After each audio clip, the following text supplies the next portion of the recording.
party has distanced themselves from a political posture taken by Lotta Mayana.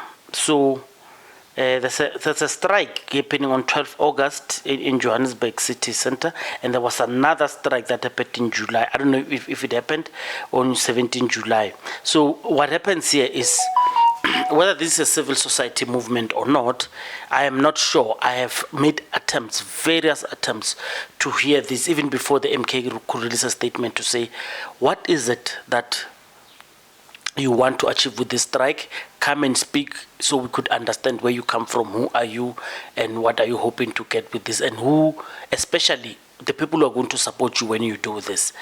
And they could not come. But I said, as usual, if I could not get someone in studio, what I would want to do is, I want to do a telephone interview.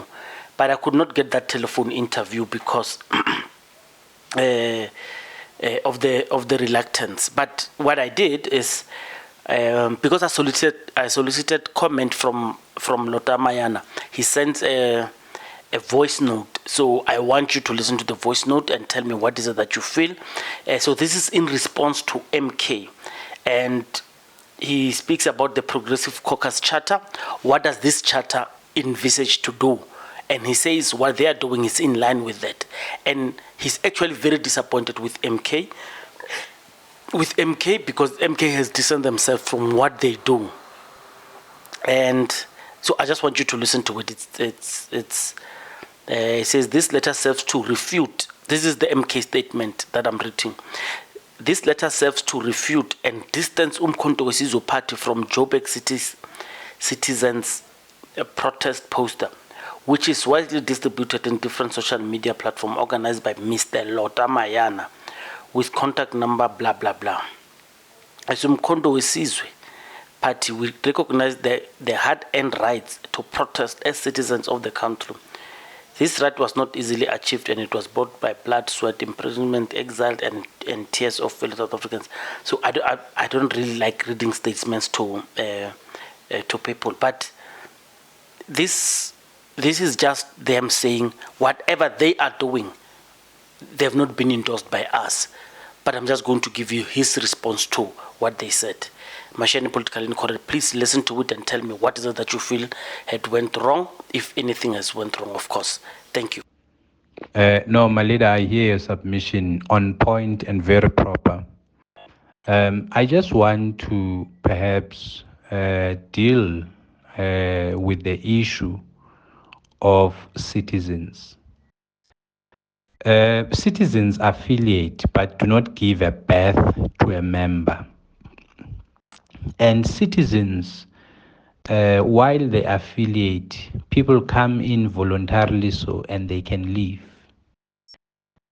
So they ought to then be careful, because we are talking about rand manipulation, which are things that affect individuals on personal basis. You personally, your own salary, or if you're unemployed, you feel it on your own wallet. Your wallet is not coming from MK. And we're talking about insourcing of workers. We're talking about workers that have been retrenched at work. We are saying people must not go and display their grievances against people that have been retrenched at work. We are saying that we must not sympathize and be part of that.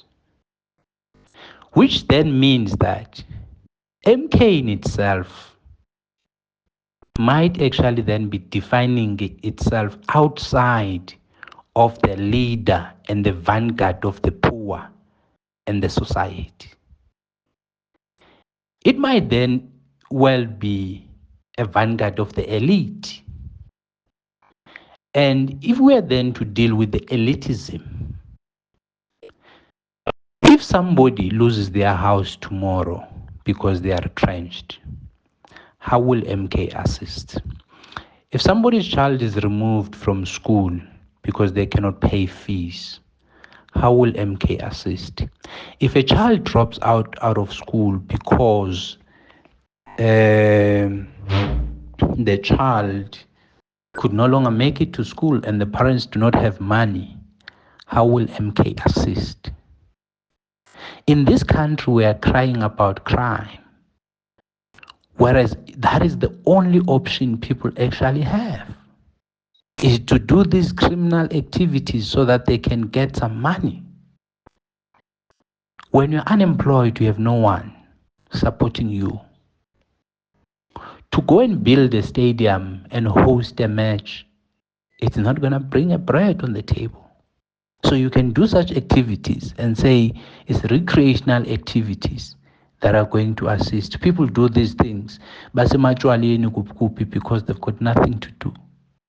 So we prejudice and we judge these things from the surface. When we actually then say, they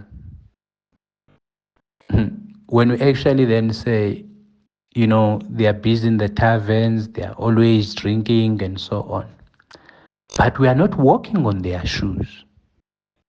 And here we are, we've got an opportunity to be the leader of the society, to show that we can listen to the complaints, the grievances, and the cries of a black person and be the vanguard of the poor.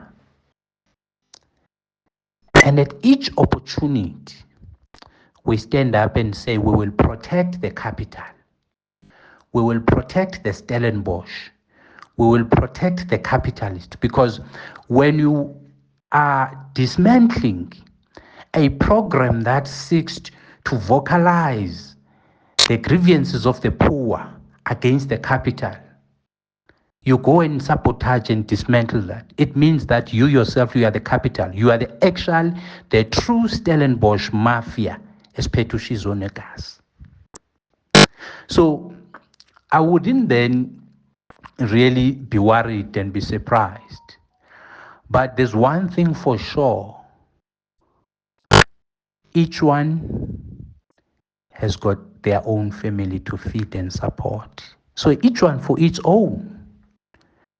If people cannot wake up and realize that these things, they affect them on individual basis, perhaps there's more liberation that needs to happen. The mental slavery. And the mental slavery in itself, it means that you must then take the system on, individually so. And people are going to feel it. Their salaries are going to shrink. They're going to lose homes. Their waters are going to be closed. They're going to be disconnected from power because they are poor.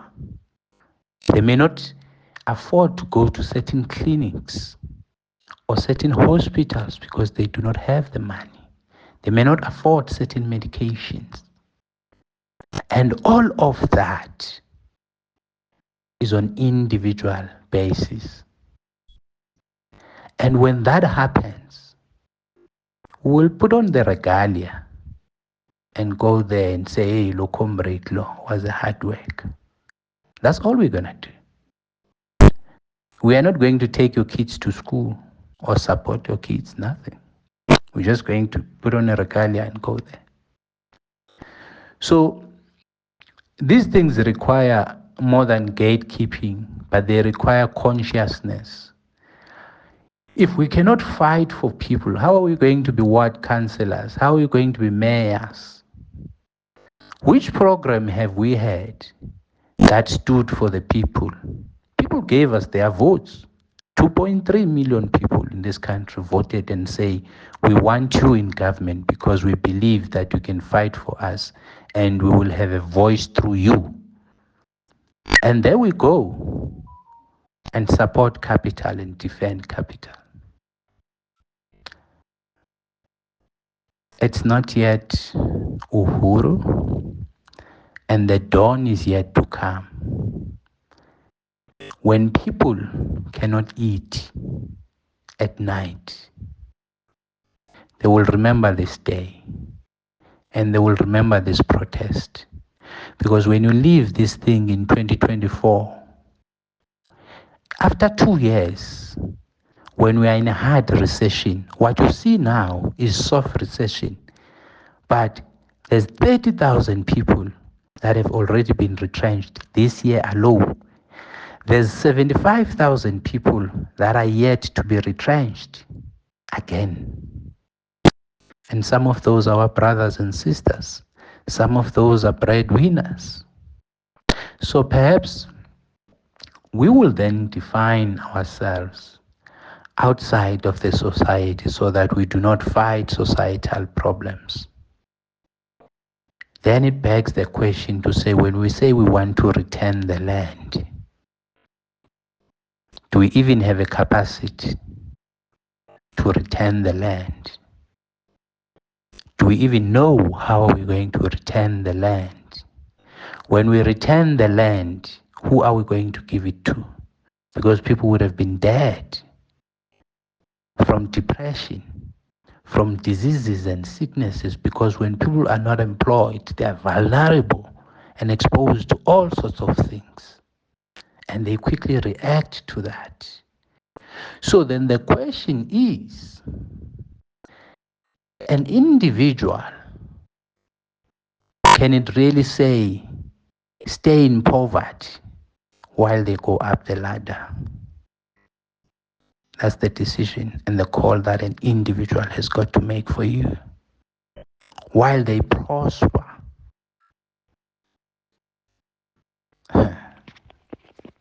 Commander, morning, Commander. So we're going to have a match, matching to the two big banks, FNB and the Standard Bank, because they are refusing to cooperate with the tribunal that has been set up to investigate the rand manipulation. We also want them to cooperate and avail documentations to Umkondo Wesizwe when they advocate for a rand manipulation commission of inquiry. The rand manipulation would have affected you as a black person, because what it means is that when they manipulate the rand, the school fees are going to increase and you may not be able to afford the school fees and your child might drop out. It means that the employers may not afford the salaries of the employees, and that in itself will lead to retrenchment. So it increases unemployment. It means that the medical costs are going to be high. When the medical costs are high, it means that you may not be able to access some services of the healthcare system. And it might lead to you having to go and join some long queues until such time that you die before you can actually get the service. It means that you cannot stay within certain areas because the mortgage bond is going to be high, and that in itself is going to push you out. It means that your car may be repossessed because the interest rate is going to go up, because the inflation is going up, because they're trying to maintain that. What's going to happen then is that you may actually lose your car. It means that the cost of living itself for you is going to be different, because the groceries and everything else and other amenities are going to increase the price around that. Why does it increase? Because the fuel is going to increase. When the fuel increases, it increases the cost of production. And if the cost of production increases, the eggs are going to increase, meat is going to increase, flour, meal, and so on, they're going to increase. So why must you care as a black person? You know that the system marginalizes us anyway because we earn less salaries. And most of us are breadwinners, which means that we support more families.